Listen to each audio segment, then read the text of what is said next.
Picture this: SummerSlam 1997, East Rutherford, New Jersey. The arena is packed, the crowd is on their feet, and Stone Cold Steve Austin is locked in a match with Intercontinental Champion Owen Hart. Then, in one horrifying moment, everything changes.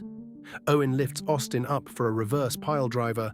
Austin's head isn't tucked in properly, and the crown of his skull connects directly with the mat. Austin later said that as soon as his head hit the canvas, he was thinking about Christopher Reeve. He thought he was never going to walk again. His entire body went numb. He was temporarily paralyzed in the middle of a WWE ring while 17,000 fans watched and had no idea that what they were seeing wasn't part of the show. That one botched move changed professional wrestling forever. In the aftermath of that night, the WWE began a long and painful process of looking at its own rulebook and asking hard questions about which maneuvers were actually worth the risk. In this video, we're counting down 20 wrestling moves that were either banned, restricted, or flagged as too dangerous during the 1980s and 1990s in the World Wrestling Federation. Some of these bans were official, some were unwritten, and some were the kind of rules that only got enforced after somebody got hurt.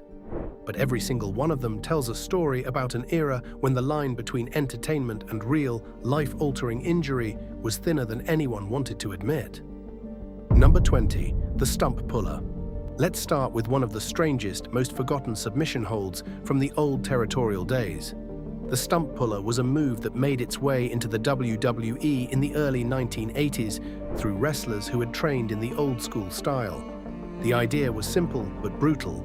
You'd sit your opponent down on the mat, trap their head between your thighs, grab one of their legs, and pull upward while simultaneously cranking their neck at an unnatural angle. The problem was obvious to anyone paying attention. You were essentially stacking compression forces on the spine while simultaneously torquing the neck sideways. It was the kind of hold that looked painful because it actually was painful. And it was the kind of hold that, if applied with just a little too much force by somebody who didn't know what they were doing, could legitimately injure somebody for life. By the mid-1980s, as the WWE moved toward a more television-friendly product under Vince McMahon, holds like the stump puller were quietly phased out. They didn't announce a ban, there was no press release. The move just stopped appearing on Saturday morning television. It was deemed too ugly, too brutal, and too dangerous for the new mainstream audience that McMahon was trying to attract. It lived on briefly in the independents, but within the WWE itself, the stump puller became a relic of a previous era. Number 19. The Canadian backbreaker rack. In the early 1980s, one of the most feared finishing moves in all of professional wrestling was the Canadian backbreaker rack. Wrestlers like Don Muraco, Greg the Hammer Valentine, and even a young Lex Luger during his WCW years made careers out of hoisting their opponents across their shoulders and bending them backward until they either submitted or passed out from the pain. The move was never officially banned, but it disappeared from the WWE for a different reason. As the 80s rolled on and Hulk Hogan became the face of the company, the WWE started pushing a different style of finisher. They wanted moves that ended matches with a single explosive impact. The leg drop, the power slam, the big boot, the move that the fans could see coming, that they could anticipate, that they could pop for when it hit. The backbreaker rack just didn't fit that template. It was a slow submission hold that required the opponent to sell for several minutes. And in an era when attention spans were getting shorter and television was getting faster, there just wasn't room for it anymore. By the end of the 80s, you almost never saw it used in a WWE ring. Not because it was dangerous, but because it was considered outdated. The move went from being a match-ending finisher to being something only old-school holdouts would bring out. And eventually, it faded away entirely. Number 18. The Iron Claw. The Von Erich family built an entire wrestling dynasty in Texas around the Iron Claw. Fritz Von Erich used it to become a world champion. His sons Kevin, David, Kerry, and Mike used it to become some of the biggest stars in the Southwest. Press your hand against your opponent's skull, squeeze, and watch them writhe in agony until they either submit or pass out. But here's the thing about the Iron Claw in the WWE context. It never really caught on. Vince McMahon's company had its own style, and the Von Erich family stayed mostly in world-class championship wrestling throughout their peak years. When WWE talent tried to use variations of the claw hold during the 1980s, it was almost always treated as a comedy spot or a villain tactic, not a legitimate finisher. And there was another problem. The iron claw, when applied correctly, could actually cause facial nerve damage and bruising. Fritz von Erich reportedly had hands so strong that he could legitimately crush a grapefruit with one hand. That kind of grip strength, combined with the pressure being applied to the temples and sinuses, was genuinely dangerous. The WWE had no interest in promoting a move that could cause real, lasting damage to a wrestler's face. So while the claw was never officially banned, it was absolutely discouraged, and by the time Kerry Von Erich joined the WWE as the Texas Tornado in 1990, the claw was used sparingly and treated more as a nostalgic callback than a serious weapon. Number 17. Closed fist punches. This one might surprise younger fans who grew up watching the Attitude Era. But for most of the 1980s, throwing a closed fist punch in a WWE match was technically illegal. It would draw a warning from the referee. Keep doing it and you'd get disqualified. That's why, when you watch old WWE footage from that era, you see wrestlers throwing open-handed strikes, chops, forearms, and elbow smashes. The closed fist was reserved for heels who wanted to cheat. And when a babyface finally unloaded with closed fists in retaliation, it was a huge moment. A big dramatic payoff that signaled the hero had finally had enough. The reason for this rule was partially about maintaining the illusion that wrestling was a legitimate sport with rules and regulations. Boxing had rules about punches, so wrestling needed rules about punches too. But it was also about protecting the performers. A stiff-worked punch can still knock somebody out if it lands wrong. An open hand slap is much safer. It looks dramatic, it sounds loud, but the force is distributed across a larger surface area. As the 90s progressed and the WWE got edgier, the closed fist rule started to erode. By the time the Attitude Era hit in the late 90s, guys were throwing full-on punches all night long and nobody was calling for disqualifications anymore. But in the classic WWE era, it was a genuine rule. And it was enforced, at least loosely, for years. Number 16. Eye gouging and fish hooking. Two classic old-school heel tactics that were always technically illegal, but were used constantly to draw heat. Eye gouging involved sticking a thumb or finger into an opponent's eye socket. Fish hooking meant pulling back on an opponent's mouth or nose with a finger, literally like hooking a fish. Both moves were illegal in the WWE. Both moves would draw immediate disqualifications if the referee saw them. And both moves were used constantly by heels like the Iron Sheik, Mr. Fuji, and Nikolai Volkov to generate outrage from the crowd. The reason these moves were banned is pretty obvious. They could cause real injury. A badly placed thumb to the eye could scratch a cornea or worse. A finger in the mouth could break teeth or tear the inside of somebody's cheek. These weren't moves that had any place in professional wrestling if safety was the priority. But here's the interesting thing. These moves remained a staple of the WWE product throughout the 80s and 90s precisely because they were illegal. The fact that they drew a reaction from the referee that they violated the rules was what made them effective as heel tactics. Without the rule, there would be no drama in breaking it. So while they were banned in theory, they were used in practice almost every single night. Number 15. Biting. Along the same lines as eye gouging and fish hooking, biting was always technically illegal in the WWE. And yet, the WWE's biggest box office attraction during parts of the 1980s was a wrestler whose entire gimmick was based around biting his opponents. George the Animal Steele would literally tear chunks out of the turnbuckle foam with his teeth and then sink those same teeth into his opponents' foreheads. Steele got away with it because it was a comedy gimmick. He was presented as a wild man, a freak, somebody who couldn't control his primal urges. The referees would warn him, but they rarely disqualified him because the fans wanted to see him bite. That was the whole point of the character. But outside of Steele and a handful of other exceptions, biting was a banned move in the WWE. If you weren't the Animal, you weren't biting anybody.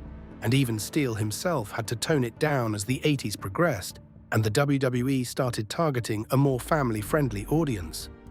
By the time he retired in the late 80s, the biting spots had been reduced significantly from what they were in the early part of the decade. Number 14. Hair pulling. Another rule that existed on paper but was broken constantly in practice.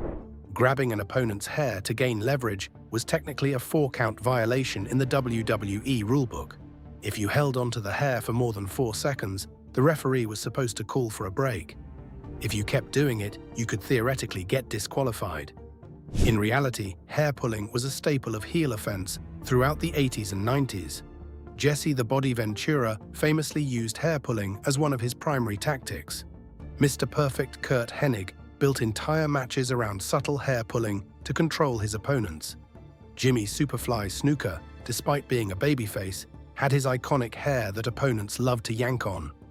The rule against hair pulling was about maintaining the sport's legitimacy. Real wrestlers didn't pull hair. Amateur rules forbid it. Boxing forbid it. Any respectable combat sport forbid it. So the WWE forbid it too. But as with so many of these old rules, the ban was more about creating dramatic moments when the rule was broken than actually preventing the behavior. Number 13. The bear hug as a finisher. Now this one is fascinating because it wasn't banned for safety reasons. It was phased out for entertainment reasons. In the 1960s and early 1970s, Bruno Sammartino held the WWE Championship for an unbelievable 8 years, and his primary finishing move was the bear hug. He'd wrap his massive arms around an opponent, squeeze until they could barely breathe, and wait for them to submit. By the 1980s, the bear hug was still around, but it was no longer a top-tier finisher. The WWE started treating it more like a rest hold than a match ender. And as the decade wore on, an unofficial rule developed that the bear hug simply wasn't allowed to end matches on television anymore. It just wasn't dramatic enough for the modern audience. This wasn't a safety ban. Nobody ever got seriously hurt in a bear hug. It was an aesthetic ban. The bear hug didn't fit the style that Vince McMahon was trying to create. It was too slow, too static, too boring for television. So it got demoted from finishing move to filler, and the days of the bear hug ending championship matches were over. Number 12. The Cobra Clutch. Sergeant Slaughter made the Cobra Clutch famous in the early 1980s. It was his finishing move, a modified sleeper hold where you wrapped your arm around your opponent's throat while trapping their arm behind their head. It looked devastating on television. It sold well, and for a while, it was considered one of the most feared finishers in the WWE. But then the concerns started. The Cobra Clutch, when applied with real force, didn't just cut off blood flow to the brain. It also put pressure directly on the carotid artery and the windpipe simultaneously. A few incidents during the 80s where wrestlers legitimately passed out in the hold raised red flags backstage, not from the Cobra Clutch specifically, but from similar chokeholds being used by other wrestlers who weren't as careful as Slaughter. By the mid-80s, the Cobra Clutch had been effectively restricted. Slaughter could still use it because he had years of experience applying it safely, but other wrestlers were discouraged from using similar holds. The Asiatic spike, used by Mr. Fuji and later by other wrestlers in similar throat-grabbing fashion, got similar treatment. These weren't formal bans, but they were clear messages from management that these types of moves needed to be handled with extreme care. Number 11. Unprotected chair shots to the head. This one is going to feel weird to younger fans who grew up watching the Attitude Era, because unprotected chair shots were everywhere during the late 90s. Mick Foley took them, The Rock took them, Stone Cold Steve Austin took them. Hardcore matches were defined by guys getting cracked over the skull with folding metal chairs. But here's the thing, in the 1980s WWE, chair shots to the head were extraordinarily rare. When they happened, they were a huge deal, a signature moment, and they were almost always struck to the back, not the top of the head. Because even back then, the company understood that hitting somebody in the skull with a metal object carried real risk. The unwritten rule in the 80s was that chairs were for heels to use once or twice during a brawl, and they were supposed to hit the shoulders or the back. The full force top of the head chair shot didn't really become a staple until the 90s. And it wasn't until the mid-2000s that the WWE finally banned unprotected chair shots entirely after years of accumulating data on concussions and brain trauma. But the seeds of that ban were planted in the 80s, when wrestlers like Jake Roberts and Randy Savage were warned repeatedly by management not to aim for the head with foreign objects. It was a rule that was loosely enforced, but it was a rule nonetheless. Number 10. The Brainbuster. Now we're getting into the genuinely dangerous territory. The Brainbuster was a move where a wrestler would lift their opponent vertically into the air in a suplex position, hold them upside down for a moment to let the blood rush to their head, and then drop backward while driving the opponent's head directly into the mat. That's not an exaggeration. That's literally what the move was. Instead of landing on the back like a normal suplex, the recipient landed on the crown of their skull. The move looked devastating because it was devastating. In Japanese wrestling, the Brainbuster was considered a legitimate main event finisher. Guys like Dynamite Kid used variations of it. But in the WWE, the move was always treated with extreme caution. During the 1980s, when Dynamite Kid was working in the WWE as part of the British Bulldogs tag team, he was one of the few wrestlers allowed to use the move, and even then, it was restricted to big matches. By the early 90s, the Brainbuster had been effectively phased out of the WWE entirely. It wasn't a formal ban like the piledriver would later be. It was just understood that the risk-to-reward ratio didn't make sense. Why drop somebody on their head when you could do a regular suplex and get almost the same reaction from the crowd? The Brainbuster disappeared from the WWE product, and it wouldn't return in any serious form until decades later. Number 9. The Crossface Chicken Wing. Bob Backlund returned to the WWE in 1992 after more than a decade away. And when he came back, he brought with him one of the most devastating submission holds anyone had ever seen: the crossface chicken wing. A modified chicken wing arm lock combined with a crossface, cranking the opponent's arm and neck simultaneously in a way that looked absolutely excruciating. Backlund used the move to great effect during his legendary 1994 run, where he turned heel and won the WWE Championship from Bret Hart. The move was terrifying because it looked real. It looked like it could legitimately break somebody's arm or neck, and that was part of its appeal. But here's what most fans don't know. Backstage, there were serious concerns about the crossface chicken wing. The move put enormous pressure on the shoulder joint and the cervical spine at the same time. A wrestler who didn't know how to take it properly could easily suffer a torn rotator cuff or worse. And Backlund, being an old-school submission specialist, sometimes applied the hold with real intensity. By the time Backlund's main event run ended in late 1994, the crossface chicken wing had been effectively retired from the WWE. Backlund still did it occasionally in his later appearances, but the company was clearly uncomfortable with other wrestlers trying to copy it. The move joined the growing list of techniques that were just too risky for mainstream television. Number 8. The diving headbutt. The Dynamite Kid innovated it, Chris Benoit popularized it, and every wrestler who ever used it regularly paid a terrible price. The diving headbutt was exactly what it sounded like. A wrestler would climb to the top rope, leap high into the air, and drive their own skull directly into their opponent's body. It looked incredible. The elevation, the commitment, the sheer audacity of willingly launching yourself headfirst off the top rope. But the physics of the move were horrifying. Every single time a wrestler hit a diving headbutt, they were rattling their own brain inside their own skull. The cumulative damage from years of doing that move is almost impossible to overstate. Dynamite Kid's post-wrestling health problems were widely attributed to the diving headbutt and the toll it took on his body and brain. In the 1980s and 1990s, the WWE didn't formally ban the move, but there was definitely an unofficial discouragement. Very few WWE wrestlers used the diving headbutt regularly. It was considered a specialty move for Japanese and British-style wrestlers. The American style that dominated the WWE didn't really incorporate it, and when it did show up, it was treated as a rare, dangerous spectacle rather than a regular part of anybody's moveset. The formal ban came much later, after the science on CTE and repeated head trauma became impossible to ignore.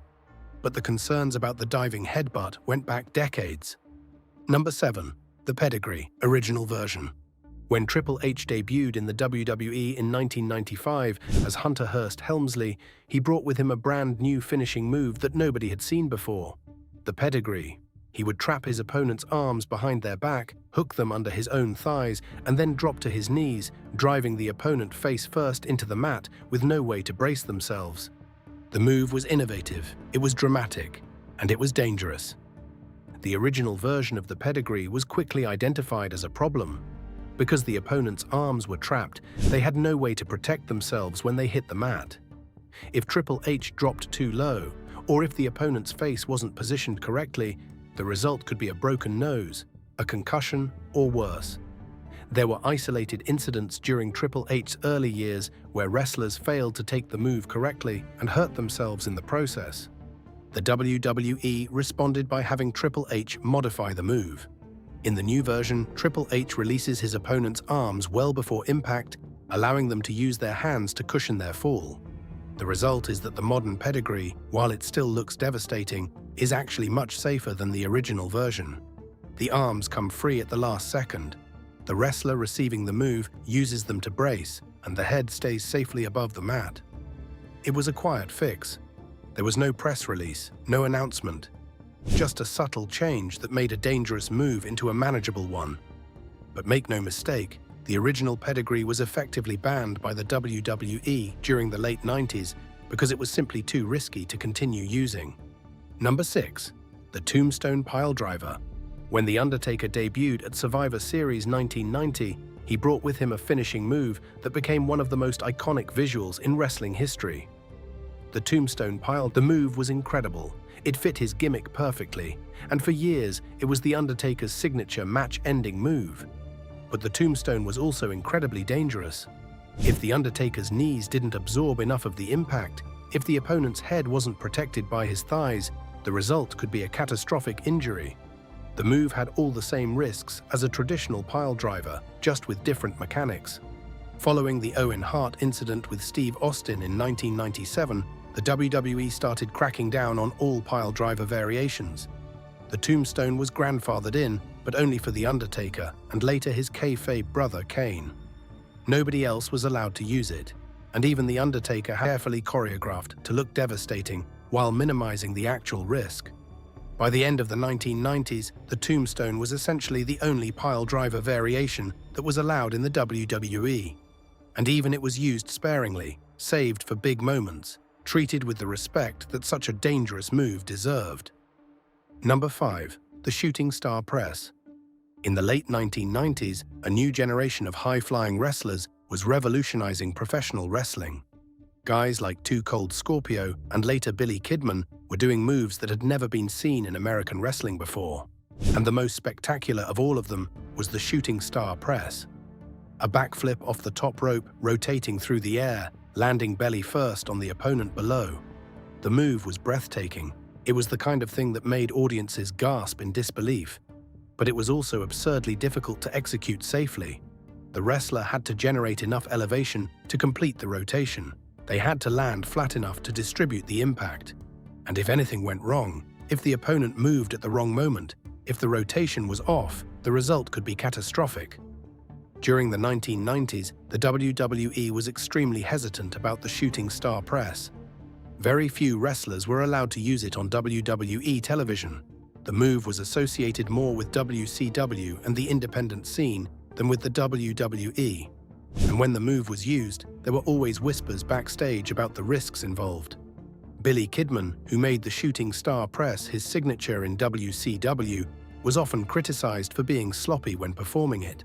The move was effectively restricted throughout the 90s, allowed only in rare circumstances and only by wrestlers who had proven they could hit it consistently. Number 4. The Vertebreaker. This one is a nightmare of a move.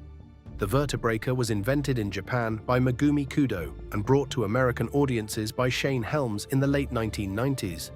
The wrestler would grab their opponent, dangerous finishers ever conceived. The recipient was completely exposed, their arms were hooked so they couldn't brace themselves. Their head was pointed directly downward at the mat. Everything depended on the wrestler delivering the move, having perfect control and perfect timing. The WWE recognized the danger immediately. When wrestlers tried to bring the Vertebreaker into WWE rings in the late 90s, they were discouraged from using it. The move was considered too risky for television, too likely to result in a catastrophic injury, too difficult to execute safely night after night. Shane Helms himself eventually abandoned the move when he joined the WWE. He had made a reputation on it in WCW as Sugar Shane, but once he was signed to McMahon's company, the vertebraker was left behind. It was one of those moves that, while never formally listed in any banned moves memo, was clearly understood by everybody in the locker room to be off-limits. Number 3. The Poisoned Frankensteiner. Scott Steiner, the genetic freak himself, invented the Frankensteiner in the late 1980s. A top-rope Hurricane Rana that became one of the most popular moves of the era. But he also invented a far more dangerous variation, the Poisoned Frankensteiner. Instead of catching the opponent facing you, you hit the move from behind, essentially giving them a modified reverse Hurricane Rana from the top rope. The problem with the Poisoned Frankensteiner was that the opponent had no way to see it coming and no way to protect themselves during the rotation. Their back was to the action. They were being flipped blind, and if the rotation went wrong, they could easily land on their head or neck. The WWE wanted nothing to do with this move during the 90s. It was considered too dangerous, too difficult to execute safely, and too unpredictable to risk on television. Scott Steiner himself rarely used it during his time in WCW, saving it for only the biggest matches.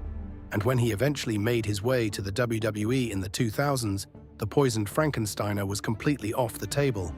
It was one of those moves that existed more as a legend than as a regular part of anyone's moveset.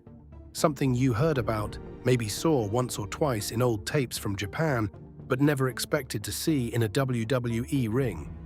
And that was by design. The company had made a clear decision that the risk wasn't worth the reward. Number 2. The Burning Hammer. Now we enter the territory of moves so dangerous that they were essentially banned throughout professional wrestling, not just in the WWE. The Burning Hammer, invented by Japanese legend Kenta Kobashi, is widely considered one of the most dangerous finishing moves ever created. The wrestler places their opponent in an inverted Death Valley driver position, holds them horizontally across their shoulders, and then drops them directly onto the top of their head and neck with no way to protect themselves. Kobashi himself only performed the move 7 times in his entire career. 7. Think about that for a second. A wrestler who worked for decades, who had hundreds of main event matches, only used this particular move 7 times because he understood how dangerous it was. The Burning Hammer never made it to the WWE during the 90s, and it has essentially never been used there since. The move is considered so risky that even in Japanese promotions, it's reserved for the absolute biggest moments in a wrestler's career. The idea of using it regularly on WWE television was unthinkable.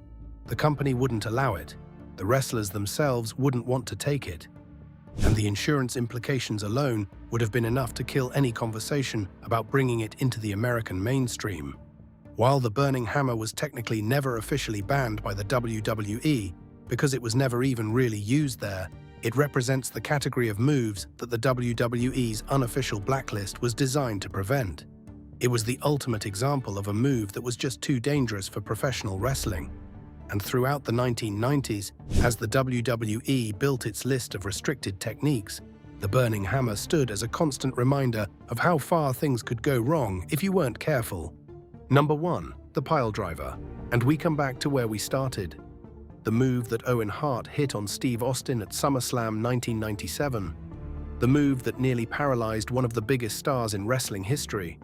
The move that, more than any other, defined the WWE's approach to in-ring safety for an entire generation. The piledriver has a long and complicated history in professional wrestling. It was innovated, according to most sources, by Wild Bill Longson back in the 1950s. It was used throughout the territorial era by legends like Jerry the King Lawler, who made it his signature finishing move in the Memphis area. It was used by Paul Orndorff, by Sergeant Slaughter, by Jerry Lynn, by countless other wrestlers throughout the 60s, 70s, and early 80s. But by the 1980s, the piledriver was already facing serious scrutiny. In Memphis, where Lawler used it as his finisher, the move was officially banned by the local athletic commission. Lawler famously got disqualified for using it in matches, which became part of the mythology around him. In Mexico, the piledriver, known there as the martinet, was an automatic disqualification. Use it and you lost the match. Period. No questions asked. The WWE, meanwhile, allowed the piledriver throughout the 80s and into the early 90s. It wasn't restricted, It wasn't discouraged, it was just another move in the arsenal. Guys like Jerry Lawler, when he joined the WWE as a commentator and occasional wrestler, still used it. Jacques Rougeau, as the Mountie, used it. Owen Hart himself used a sit-down variant of it as one of his signature moves. Then came SummerSlam 1997. The match with Austin, the botched move, the temporary paralysis, the bruised spinal cord, the near-career-ending injury that would plague Stone Cold for the rest of his in-ring career and eventually force him to retire in 2003 at a much younger age than he should have. After that incident, everything changed. The WWE went through a long internal review of the piledriver, and in 2000 they made it official. The piledriver was banned, not restricted, not discouraged, banned. Any wrestler using the move without explicit permission from management would face grandfathered in to continue using the tombstone variation because of their years of experience with it. Everyone else had to find a new finishing move. Wrestlers coming in from the independents who had used piledrivers for years were told to drop the move from their arsenal.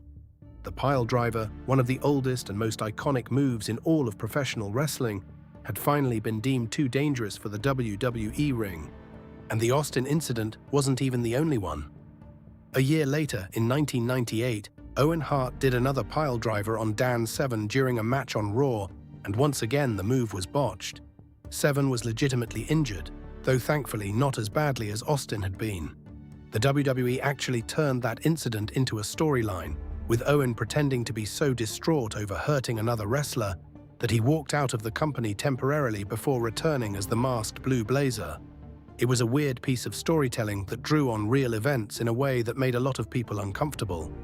Between the Austin incident, the Severn incident, and decades of accumulated concerns about the piledriver's safety, the WWE finally pulled the trigger. The most famous, most iconic, most legendary finishing move in professional wrestling history was officially banned. It marked the end of an era, and it marked the beginning of a new approach to wrestler safety that would eventually lead to the banning of many other moves in the years to come. The piledriver is the ultimate symbol of how professional wrestling changed between the 1980s and the 2000s. What was once a standard part of every main eventer's arsenal became a forbidden technique that only 2 wrestlers on the entire roster were allowed to use. What was once considered the ultimate expression of in-ring dominance became a cautionary tale about the risks wrestlers take every time they step through the ropes.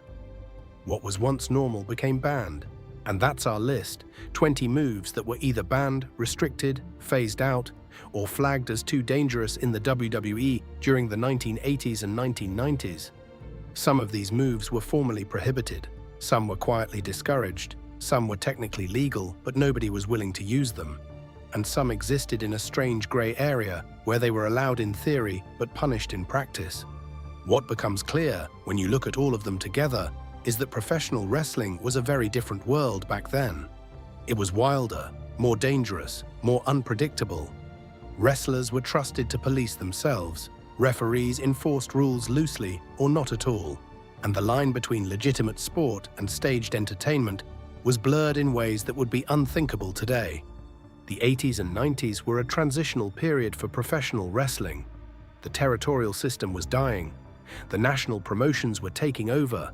Television was reshaping what fans expected from a wrestling match, and through all of it, the WWE was slowly figuring out what it was willing to allow in its rings and what it wasn't. The banned move list was never formal. It was never written down on any official document. But it existed. Every wrestler knew what they could and couldn't do. Every agent had a sense of which techniques were off limits.